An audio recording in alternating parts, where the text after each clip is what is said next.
Corrigold, le programme spatial secret a atterri sur Oumuamua. Publié par Chevalier de Lumière. Catégorie, Corrigold, divulgation. 29 janvier 2018.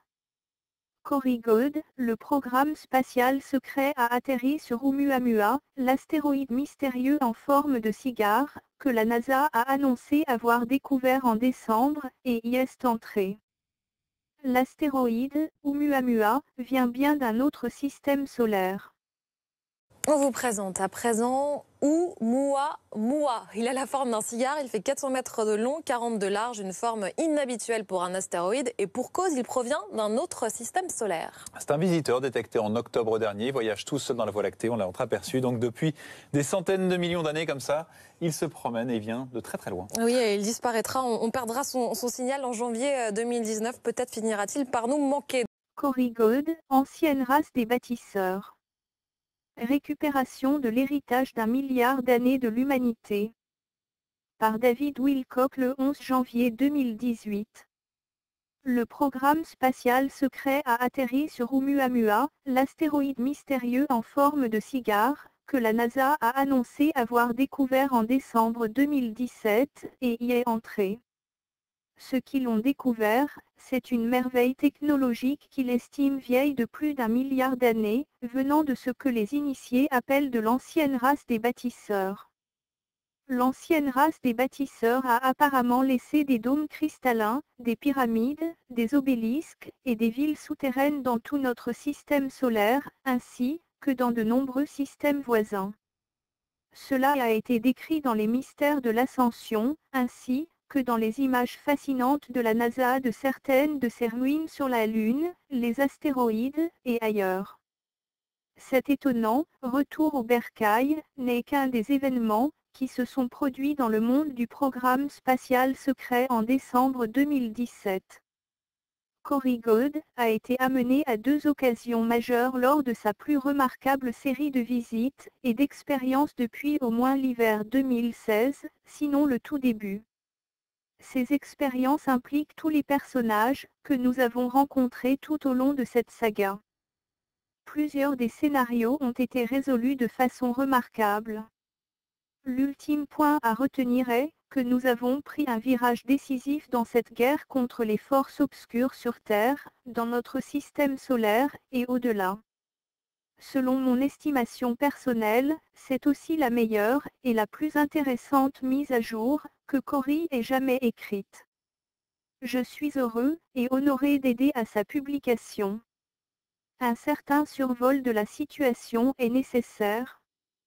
Afin de bien comprendre ce que vous allez lire, il est important de noter qu'il s'agit du dernier épisode d'un récit extrêmement époustouflant, qui a débuté en mars 2015. C'est à cette époque que Corey a été amené, pour la première fois depuis de nombreuses années, dans une prétendue base secrète sur la Lune, connue sous le nom de Lunar Operation Command, LOC. Cela s'est produit presque immédiatement après qu'il eut fini de me donner la totalité de son témoignage par téléphone, au cours des 4 mois précédents, ce sur quoi je me documentais pour référence. Corey prétend avoir travaillé pour le programme spatial secret, ou PSS, une entreprise secrète, et non reconnue, qui a construit une civilisation humaine dans l'espace depuis le milieu du XXe siècle. La raison pour laquelle j'ai pris Corey au sérieux, c'est qu'à ce moment-là, j'avais parlé à de nombreux autres initiés détenant une habilitation de sécurité de très haut niveau, et qui m'avaient révélé à quel point tout cela était réel. Enjeu très important. Un autre initié de longue date m'a tranquillement transmis des renseignements depuis 10 ans, Emery Smith. Emery prétend avoir autopsié quelques 3000 espèces différentes d'extraterrestres alors qu'il travaillait, à Sandia Lab, à la base aérienne de Kirtland. Plusieurs des choses qu'il m'a dites ont été corroborées par d'autres initiés, y compris Corrigold. La profondeur et la sophistication avec lesquelles ces différents témoignages s'harmonisent m'ont convaincu qu'ils disent la vérité, et qu'ils font référence à un ensemble plus vaste, qui existe, bel et bien. Emery a décidé qu'il devait se manifester après qu'on lui ait tout volé, lui laissant une balle perçante d'armure sur son comptoir, et ensuite une collision frontale.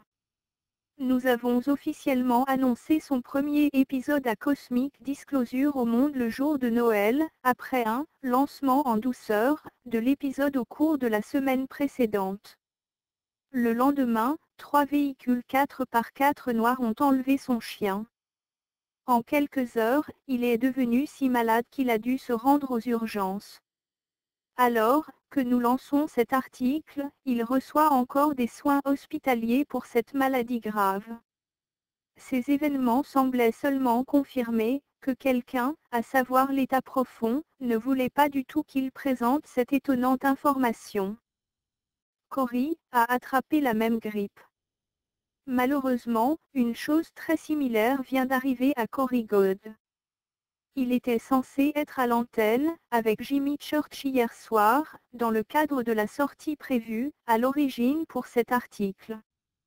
Au lieu de cela, Cory et sa fille ont été tellement malades de la même grippe grave, que j'ai dû le remplacer à la dernière minute, à sa requête express. Il avait une forte fièvre, ce qui ne met pas sérieusement sa vie en danger si ça n'augmente pas. Il a également souffert de douleurs intenses, et sans lien dans son œil, après une intervention chirurgicale. Je dis cela pour vous faire savoir qu'il devrait aller bien. Il est peu probable que cela mette sa vie en danger. Il est sorti le lendemain matin. Néanmoins, la synchronicité et la similitude avec ce qui est arrivé à Emery est très suspecte. Emery est encore à l'hôpital. Il est donc d'autant plus urgent que nous vous communiquions cette information et que nous l'encadrions avec suffisamment de contexte pour que vous puissiez la comprendre, même si vous êtes un nouvel arrivant dans tout cela. Si vous avez regardé Cosmic Disclosure, notre émission hebdomadaire sur Gaia, l'aperçu que je vais vous donner devrait vous être familier. Nous avons longuement discuté de ces différents personnages et scénarios au cours des 2 dernières années et demie, dans un épisode d'une demi-heure par semaine. De plus, j'ai passé en revue toute l'intrigue de cet article et ses implications globales dans l'émission de radio d'hier soir, ce qui, à mon avis, doit être écouté pour que vous puissiez mieux comprendre tout cela. Mon intervention commence à 32 minutes 27 secondes et se poursuit pendant 2 heures et demie. Cory a été très impressionné par la façon dont nous avons pu couvrir chaque élément clé de cette séance d'information dans le cadre d'un programme de 3 heures. La civilisation dissidente. Pour comprendre ce que vous êtes sur le point de lire, il est nécessaire d'avoir suffisamment d'imagination pour une réinvention vraiment hallucinante de la réalité telle que nous la connaissons. Cette vision va bien au-delà de ce que la plupart des gens ont l'habitude d'entendre dans la communauté OVNI, même dans les versions plus ésotériques. L'écrasement de Roswell et d'autres épaves aussi avancées nous aurait permis de réaliser des voyages interplanétaires et interstellaires. Par conséquent, nous avons secrètement commencé à construire des bases dans de nombreux secteurs différents de notre système solaire, y compris la Lune, Mars, et ainsi que sur les lunes d'autres planètes. L'exode des cerveaux des années 1950 a marqué le début d'un effort massif de relocalisation de 35 millions d'individus au cours de cette seule décennie, véritablement la crème de la crème dans leurs divers domaines, vers ces endroits. Cela s'est ensuite transformé en ce que Richard Dolan appellerait une civilisation dissidente, avec une population de centaines de millions d'habitants. Il s'agit d'un groupe dont les progrès technologiques sont de loin supérieurs à tout ce que nous voyons sur Terre et dont les membres n'ont presque jamais le droit de revenir. Ce programme spatial secret, ou PSS, a été à l'origine fondé et contrôlé par des éléments très négatifs sur Terre, que nous appelons l'État profond, la Kabbale, le Nouvel Ordre mondial ou Illuminati. Malgré la technologie extrêmement avancée, à bien des égards, la vie dans le PSS est significativement pire que la vie sur Terre à cause de cette sinistre influence. Nous découvrons que l'état profond, au niveau supérieur, est à son tour contrôlé par des extraterrestres humanoïdes d'apparence très négative, appelés Draco ou Sauriens. Plusieurs initiés à qui j'ai parlé ont confirmé l'existence de ces espèces, dont feu William Tonkin. On peut les voir ouvertement dans le PSS. Pendant la Seconde Guerre mondiale, Tonkin a personnellement débriefé 23 différents espions américains, qui étaient implantés dans le programme spatial secret de l'Allemagne, et il a entendu parler de ces extraterrestres malveillants travaillant directement avec les nazis. William Tonkin, un autre informateur, qui confirme les dires de Corey, révèle comment il a travaillé pour les programmes spatiaux secrets pendant la Seconde Guerre mondiale. Tonkin. J'ai copié les soucoupes des nazis. 25 janvier 2016, publié dans Divulgation importante, Information. Ceci est un excellent résumé par le docteur Michael Salla, détaillant le témoignage de William Tonkin, qui a été présenté fin 2015. Les données de Tonkin fournies harmonisent avec le témoignage de Corey Goode, un autre dénonciateur du programme spatial secret. Goode a déclaré dans le passé qu'il y a beaucoup d'initiés qui attendent de parler, et l'émergence de Tonkin est peut-être le premier d'une longue série. Les informations de Tonkin confirment le récit fourni par Goode et d'autres dénonciateurs qu'un programme spatial secret a commencé bien avant notre société contemporaine. Les données de Tonkin se réfèrent essentiellement à des éléments historiques anciens, mais peut-être qu'il y aura d'autres informations plus récentes, qui seront divulguées bientôt. Pendant la Seconde Guerre mondiale, un programme top secret d'espionnage a été mené par la marine des États-Unis pour infiltrer les programmes secrets de l'Allemagne nazie, qui avait réussi de construire un engin spatial capable de vol interplanétaire grâce à l'antigravité. Des opérations secrètes de la navale se sont infiltrées dans certains programmes aéronautiques de pointe de l'Allemagne nazie, et chargés de rendre compte de ce qu'il avait vu. Ces informations ont ensuite été relayées à différentes entreprises américaines, spécialement contactées par la marine, pour commencer à concevoir et finalement construire différentes sortes de véhicules à antigravité, y compris des transporteurs spatiaux longs de plusieurs kilomètres. Ces affirmations étonnantes ont été faites par le dénonciateur, ex-Navy William Tonkin, qui en décembre 2015 a publié le premier volume de son autobiographie intitulée « Sélectionné par les extraterrestres ». Et en sous-titre « Ma vie dans le monde top secret des ovnis, des think tanks, clubs de réflexion et des réunions avec des Nordiques ». Tonkin a dit qu'il s'est rapproché d'un amiral de la marine en 2001 pour voir s'il avait l'autorisation d'écrire sur ses expériences. Au début de 2001, j'ai appelé l'amiral Hugh Webster, de la Ligue navale administrateur de société, Washington DC, et San Diego CA. Nous avons eu une réunion de 5 heures sur mon livre en cours d'écriture sur les menaces extraterrestres à notre planète. Après que l'amiral Webster a lu des parties de mon document, et la documentation technique de sauvegarde, je demandai à Hugues, qu'est-ce que je peux inclure dans un livre publié? Il a dit, tu peux tout raconter. Ceci est très important pour notre pays. Ne pas oublier quoi que ce soit. Tonkin a fait sa première apparition publique au spectacle de Jeff France le 14 décembre 2015, ensuite le 23 décembre 2015 et le 6 janvier 2016, où il décrit certaines des divulgations qui remplissent le contenu de son livre.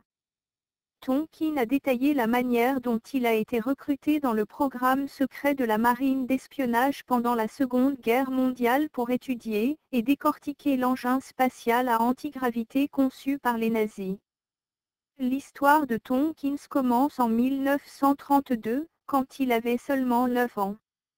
Il dit qu'il avait été avec son père dans les chantiers navals de San Diego, où il a commencé sa première visite guidée, qui sera suivie de nombreuses autres, où il a eu le loisir d'observer des destroyers, des croiseurs et des porte-avions, qui viennent périodiquement mouiller ici. Le public n'est pas autorisé à prendre des photos des navires car l'emplacement des armes et la conception des radars étaient encore classés. Possédant une mémoire photographique, Tompkins dit qu'il marchait tout autour des navires et prenait quelques notes de ce qu'il observait, et après il dessinait une reproduction des navires à la maison. 8 ans plus tard, Tompkins avait construit de nombreux modèles détaillés parfaitement précis des navires de la marine qu'il avait vus, et son père a été les vendre dans un magasin du département d'Hollywood. Après, la marine a appris qu'il y avait des maquettes de bateaux à la vente en 1941, affichant top détails secrets, alors ils ont interrogé Tompkins et son père, et les modèles ont été retirés de la circulation publique. Le chef de la marine a néanmoins été fortement impressionné par le talent remarquable de Tompkins. Le contre-amiral, C.A. Blakely, qui a été cité dans « Soirée Perspectives Histoire », dit « C'est avec beaucoup d'intérêt et de plaisir pour moi, mes officiers, d'avoir examiné plusieurs modèles de ces maquettes de navires. Votre maîtrise artisanale pour reproduire ces vaisseaux montre que vous êtes un bon amateur de la construction navale et très perfectionniste. Le meilleur de tous, cependant, vous faites quelque chose d'utile, comme un jeune Américain vous contribuez à construire dans l'esprit américain l'importance de la première ligne de défense de la nation à chaque Américain, jeune et vieux. Votre mémoire photographique et votre capacité de reproduire les dessins des navires complexes sont extraordinaires, et un officier du renseignement US naval, le lieutenant Perry Wood, a compris la contribution que Tompkins pourrait apporter à la marine pour avancer dans les technologies de pointe.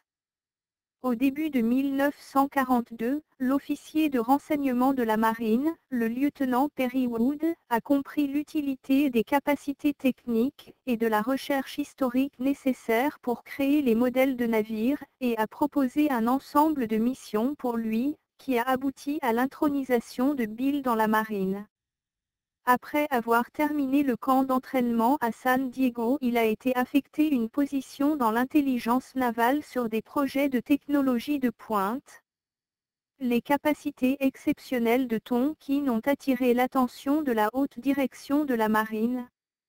Cela comprenait alors le secrétaire de la marine, James Forrestal, et l'amiral Rick Obata, dont les responsabilités, selon Tompkins, incluent les projets de renseignement secret du North Island Naval Air Station, à San Diego.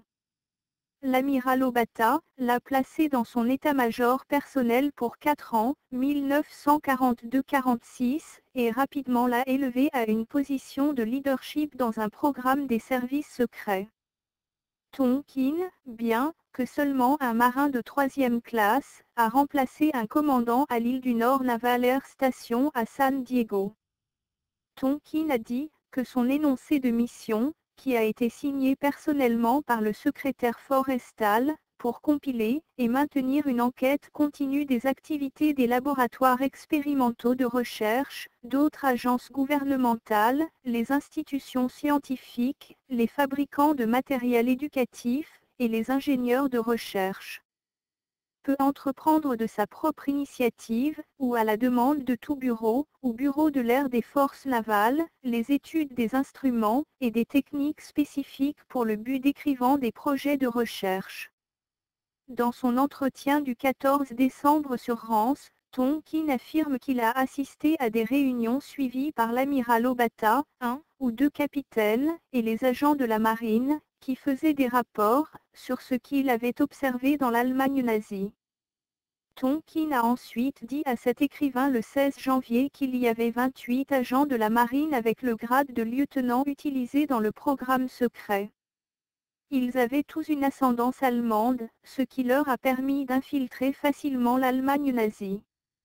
Le travail de Tompkins était de reproduire les dessins complexes, qui ont été soit décrits par les agents de la marine, ou contenus dans les documents qu'ils possédaient, et ensuite de donner ces reproductions à différentes entreprises, qui travaillaient pour la marine.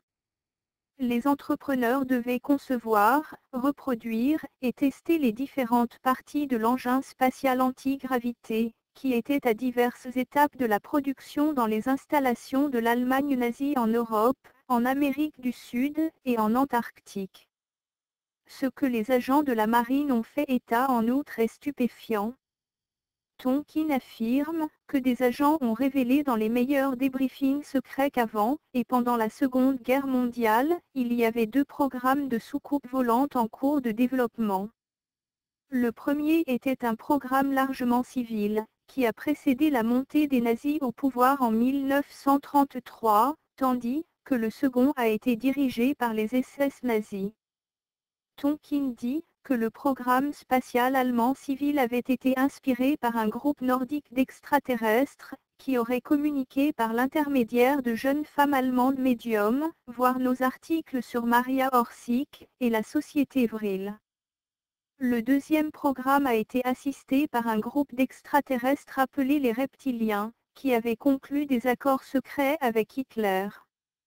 En 1939, Tonkin affirme que les SS nazis ont reçu l'emplacement des 3 grandes cavernes dans l'Antarctique par les reptiliens, et y ont transféré la majeure partie des programmes spatiaux secrets allemands. En 1942, quand il est devenu clair que la guerre était perdue, les nazis ont accéléré leurs efforts visant à transférer les meilleurs scientifiques, ingénieurs et des ressources vitales en Antarctique par le biais des sous-marins construits spécialement pour transporter de très grandes cargaisons. Tonkin a appris que les Allemands ont obtenu un grand succès et des échecs dans leurs efforts de programme spatial. Notons en particulier le premier vol spatial vers Mars à la fin avril 1945, qui avait un équipage de 30 personnes, dont 3 astronautes japonais. Cette superbe réalisation a fini par un désastre quand l'engin spatial s'est crashé à l'atterrissage, entraînant la mort de tout l'équipage.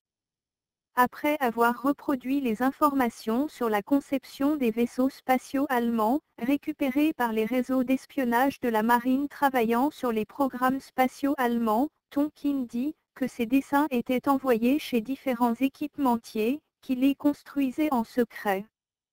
Ceci inclut Société Douglas Aircraft à El Segundo et Santa Monica, Lockheed, et une installation souterraine gérée par Caltech, à Chena Lake. Les informations récentes de Corey ont révélé que les Dracos sont à leur tour infestés de nanites, une intelligence artificielle prédatrice et malveillante, ou intelligence artificielle. Cette intelligence artificielle veut fondamentalement détruire toute vie biologique. En fin de compte, même les Dracos ne sont que des pions, que l'intelligence artificielle manipule dans un plus grand jeu pour en arriver à ce but. Ce qu'on appelait dans divers textes religieux Satan, ou l'adversaire, semble être une vague description de cette conscience négative, qui ne va interagir avec nous, que par la technologie.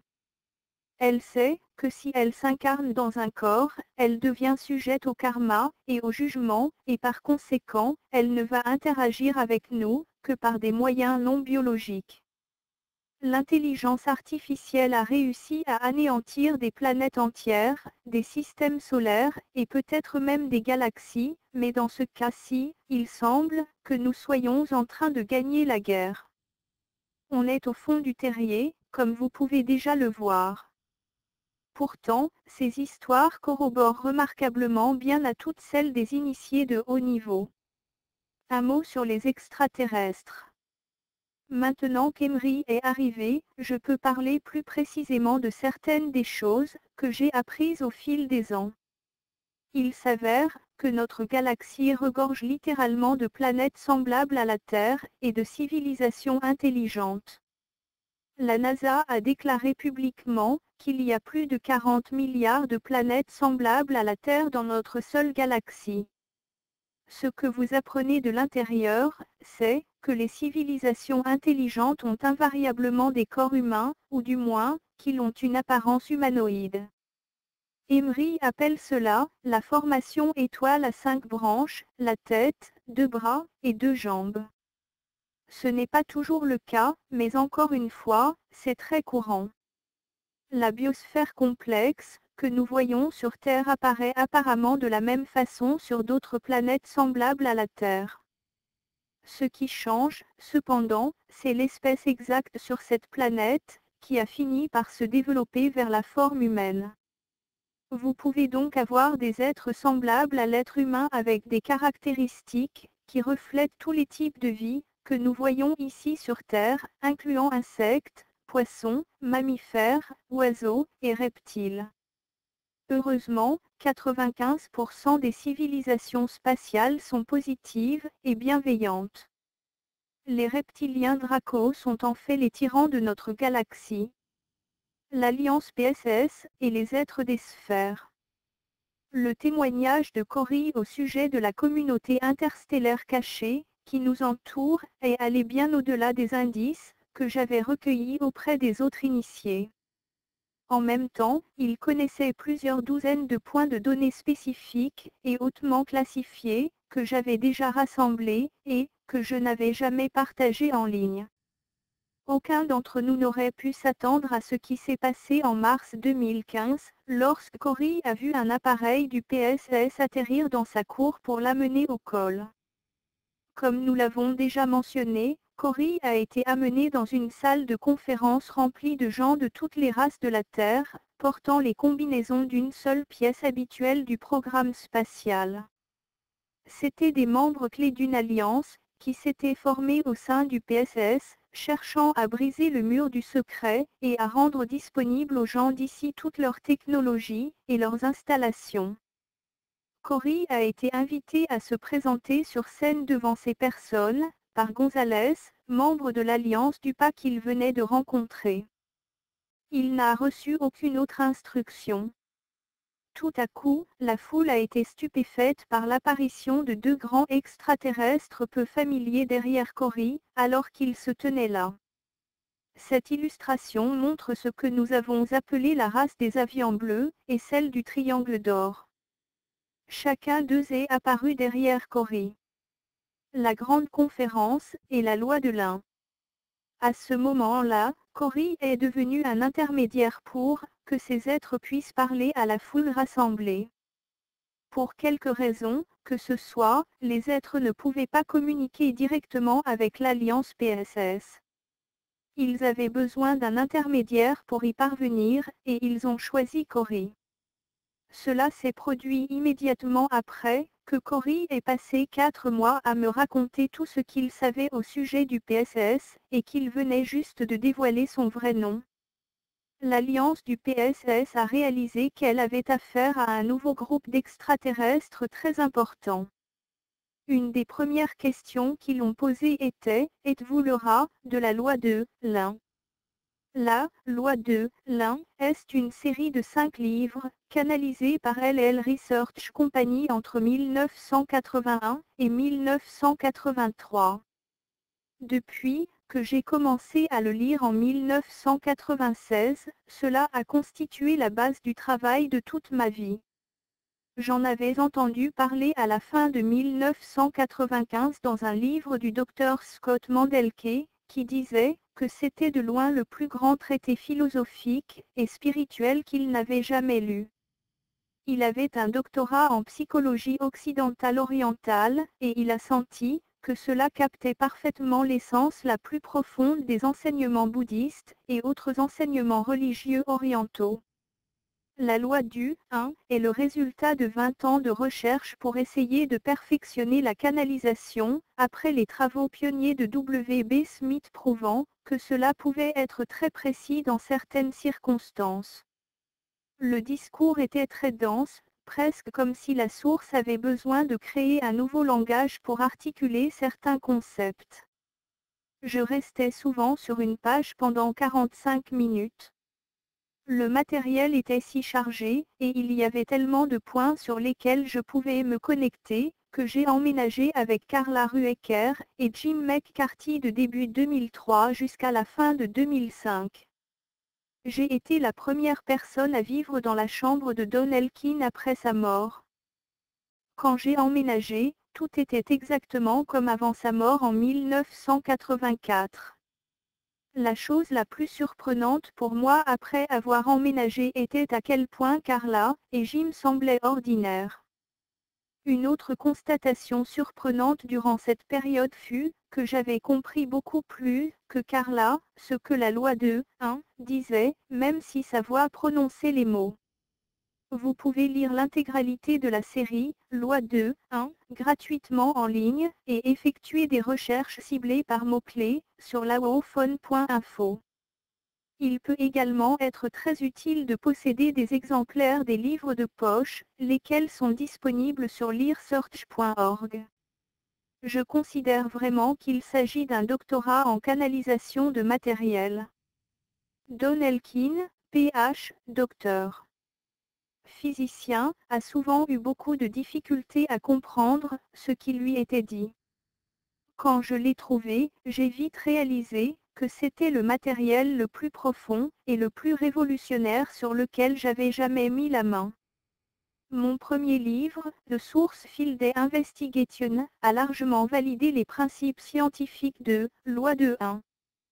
Puis, The Synchronicity qui a exploré ces nombreux indices dans la science des cycles.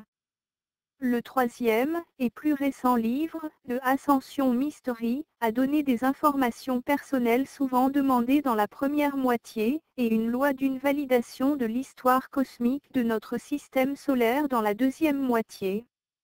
Même après 3 livres de 500 pages explorant ces sujets, j'ai l'impression d'avoir à peine effleuré la surface de toutes les données contenues dans la série, Loi 2, 1. Il n'y a rien de tel, point final. Au moment où Corey est réapparu au COL en tant qu'invité, l'Alliance savait qui il était et qu'il travaillait avec moi. L'Alliance savait que la seule façon de parler à ces êtres, qui disaient s'appeler les gardiens, était par l'intermédiaire de cette personne qu'il avait réclamée nommément, Corey God. Quand on lui a demandé « Es-tu le rat de la loi du 1 ?» Elavian Bleu a répondu « Je suis Ratierreir ». Chaque réponse de la série Loi du 1 commence par les 3 premiers mots « Je suis rat ». C'était un indice convaincant. C'était en fait un cadeau vide quand on comprend à quel point ces êtres doivent protéger le libre arbitre. Quand j'ai posé la même question après avoir entendu tout cela, et que je voulais une réponse, j'ai clairement entendu. Va dehors, maintenant, dans mon esprit. La vision d'un bel arc-en-ciel au-dessus de la vallée m'attendait. Environ 1 an plus tard, les êtres ont finalement confirmé à Corey qu'ils étaient bien les auteurs du matériel de la loi du 1. À ce moment-là, Corey et moi sommes devenus convaincus du lien. Pendant toutes mes années à étudier la loi du 1, je n'aurais jamais pu m'attendre à ce que ces êtres apparaissent réellement sous une forme physique. J'avais toujours supposé qu'ils resteraient cachés indéfiniment, et qu'ils n'apparaîtraient qu'après un saut quantique époustouflant dans notre évolution, et que la plupart des gens appellent l'ascension. Le flash solaire et l'ascension. Un autre aspect clé de la recherche de la loi du 1, lequel est aussi enraciné dans une variété d'autres formes de recherche, est l'idée que nous traversons actuellement l'ascension. Ce n'est peut-être pas visible pour nous, car la vie peut sembler très déprimante et difficile, mais il y a beaucoup plus de force en jeu ici. Comme j'en ai discuté chaque semaine maintenant dans mon émission, Enseignement de sagesse, notre système solaire entier subit des changements climatiques massifs comme ceux que nous voyons sur Terre. Il s'agit d'événements énormes et discontinus, et les données scientifiques ont toutes été mises à jour jusqu'à présent.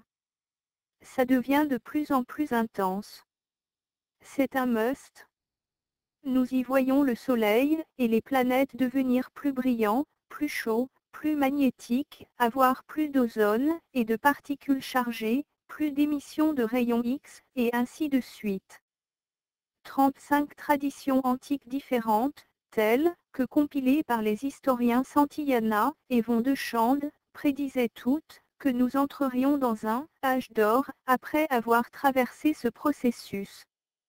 Les meilleures de ces traditions prédisent clairement que ce saut quantique sera accéléré lorsque le Soleil émettra un éclair fulgurant de lumière blanche, beaucoup plus intense que d'habitude.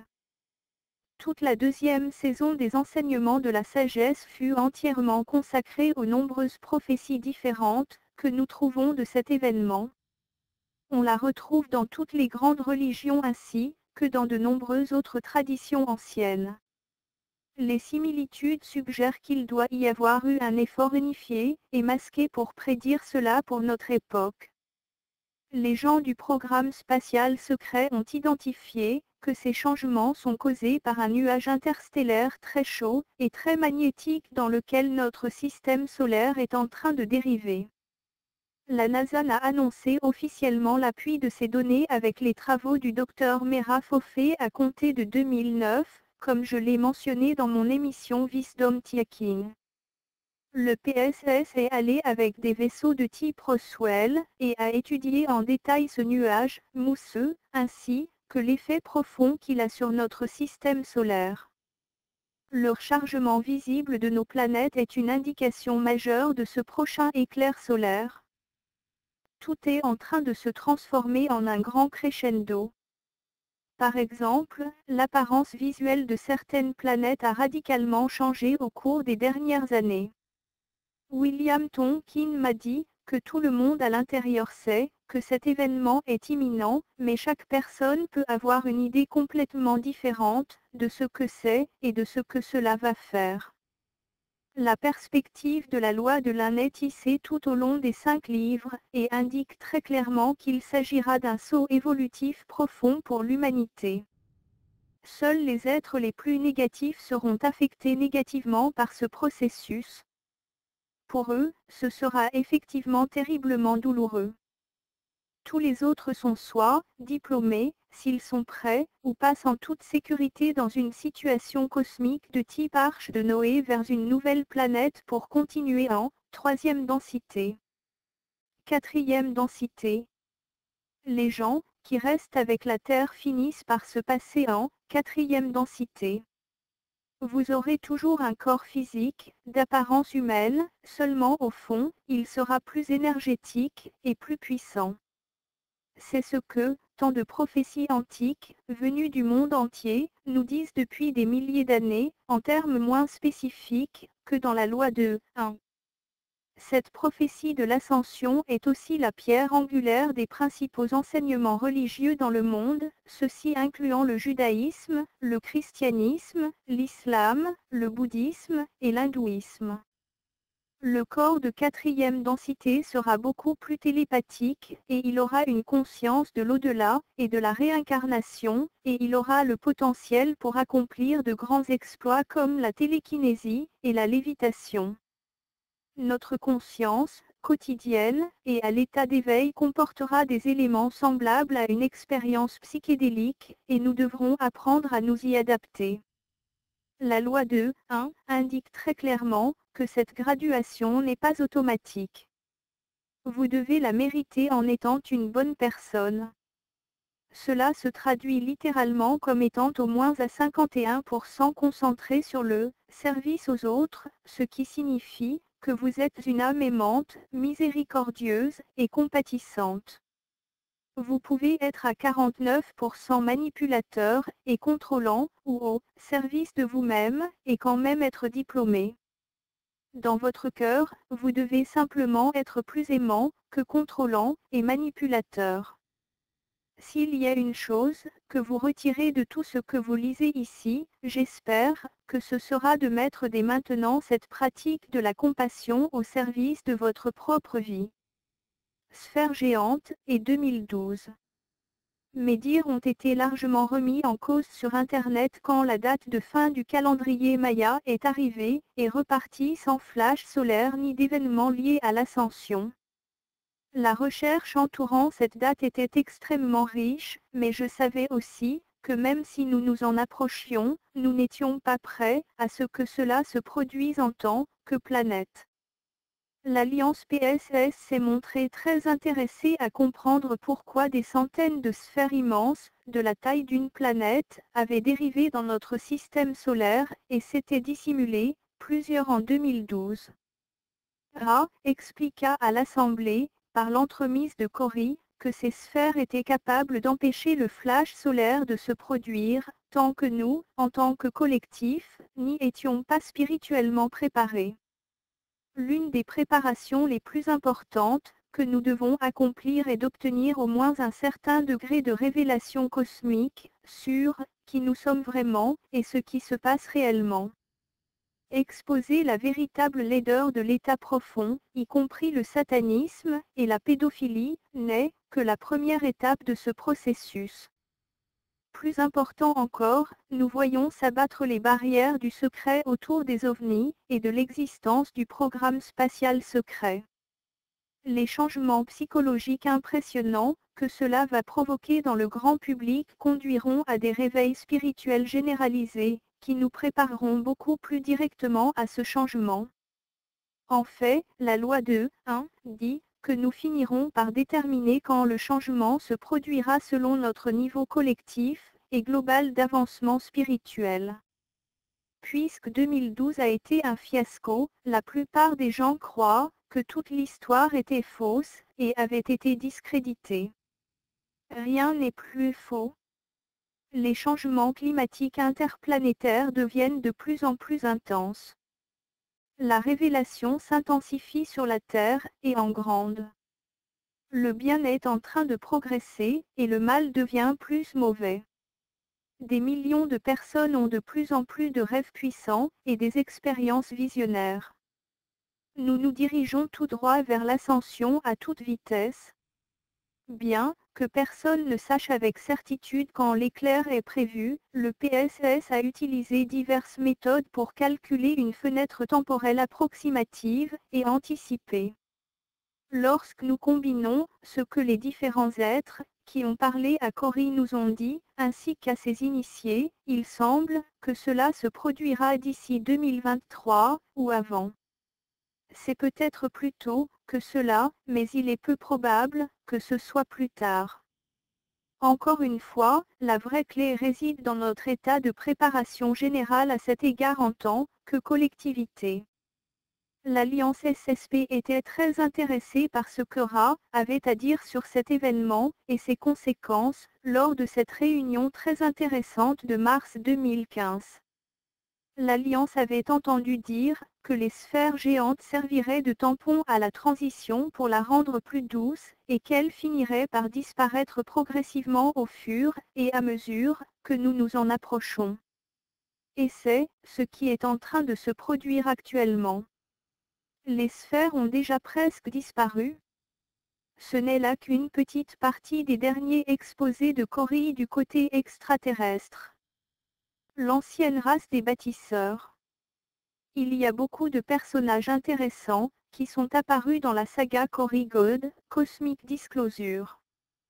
J'ajouterai parfois des paragraphes pour expliquer l'histoire au fur et à mesure que nous avançons. Un point clé qu'il convient d'aborder avant de commencer, cependant, est cette notion de l'ancienne race des bâtisseurs en ce qui concerne la loi de 1. Tout d'abord, il y a deux PSS différents, le programme marine, interstellaire, auquel participait Corey, et le programme de la force aérienne, MIC, dont d'autres initiés, que je connais sont au courant. Le programme MIC, complexe militaro-industriel, est principalement centré sur les porte-avions volants camouflés, comme nous l'avons vu dans Avengers. Ils ont des engins qui ne peuvent pas quitter notre système solaire. Dans l'ensemble, ils ont apparemment été conçus pour un scénario de divulgation partielle, de sorte que le PSS plus profond de la marine et de l'interstellaire pouvait quand même demeurer secret. Si les membres du MIC-SSP étaient interrogés, même sous la torture, ils ne révéleraient que ce qu'ils croyaient. Les gens du MIC-SSP savent très bien que notre système solaire est un dépotoir cosmique de très anciennes ruines cristallines, comme des dômes, des obélisques, des pyramides et des cités souterraines. Les ruines les plus anciennes remontent à 2,5 milliards d'années. Les gens qui les ont construites sont invariablement appelés l'ancienne race des bâtisseurs. Rapport direct avec la loi de 1. Après que Cory m'en ait fait part, j'ai finalement réalisé que cela avait un rapport direct avec le matériel dans la loi du 1. Spécifiquement, la civilisation s'appelant Ra a dit qu'elle avait pris naissance sur la planète Vénus dans notre système solaire. Ils ont expliqué qu'il avait construit des pyramides et des obélisques et atteint un niveau de technologie extrêmement élevé avant leur propre ascension en 4e densité. En outre, il est très clairement indiqué qu'ils ont évolué de la 3e densité sur Vénus il y a environ 2,6 milliards d'années, de la manière dont nous mesurons le temps. Je n'ai jamais oublié cela après l'avoir lu en 1996. Les sphères de pierre de Klerksdorp semblent avoir été construites intelligemment et ont été trouvées ensevelies dans des strates rocheuses vieilles d'environ 2,8 milliards d'années. Il s'agit peut-être d'un petit indice archéologique pour étayer l'idée que cette civilisation avait visité la Terre au cours de cette même période. Les données sont beaucoup plus importantes dans le PSS. Avec des méthodes perfectionnées, ils ont daté de nombreuses ruines antiques différentes comme ayant entre 1 et 2 milliards d'années, sinon plus. Je n'ai pas tout de suite compris que Ra était de l'ancienne race des bâtisseurs, mais une fois que je l'ai fait, il a répondu à de nombreuses questions soulevées par les informations de Cory. Le moment exact de l'entrée d'Oumuamua dans notre système solaire ne semble pas être un accident à la lumière de ce que Cory a vu en décembre 2017. Cette saga cosmique, que vous êtes sur le point de lire culmine avec la découverte par le MiC-SSP d'un bateau survivant de l'ancienne race des bâtisseurs, et le fait d'y entrer.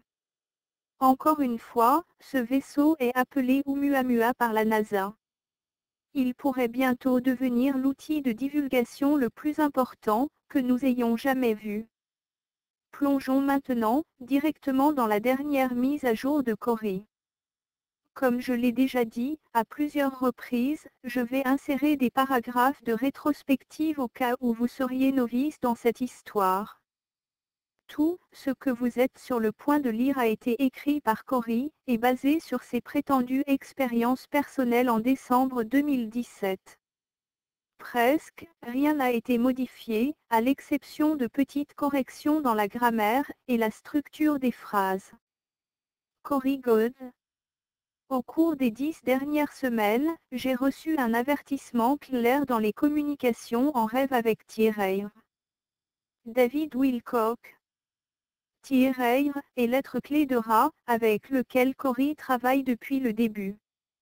La plupart des communications que j'ai reçues portaient sur les préparatifs des diverses races pour l'arrivée des 2 nouvelles races de gardiens, qui étaient membres de l'Alliance des êtres des sphères. David Wilcock. L'Alliance des êtres des sphères inclut les sphères elles-mêmes, puisqu'elles sont vivantes, ainsi que 5 groupes extraterrestres de haut niveau, y compris les aviens bleus et les êtres triangles d'or. Au cours de cette période, j'ai également eu un grand nombre de séances d'information. Il y a eu quelques réunions avec l'Alliance terrienne, l'Alliance PSS et les Anchars. J'ai aussi eu une rencontre très étrange et intense avec Gonzalez et les Mayas. David Wilcock. Les Anchars sont des êtres humains qui vivent dans d'immenses villes sous la surface de la Terre. Ils sont directement abordés plusieurs fois dans la série de la loi de 1, mais pas sous ce même nom.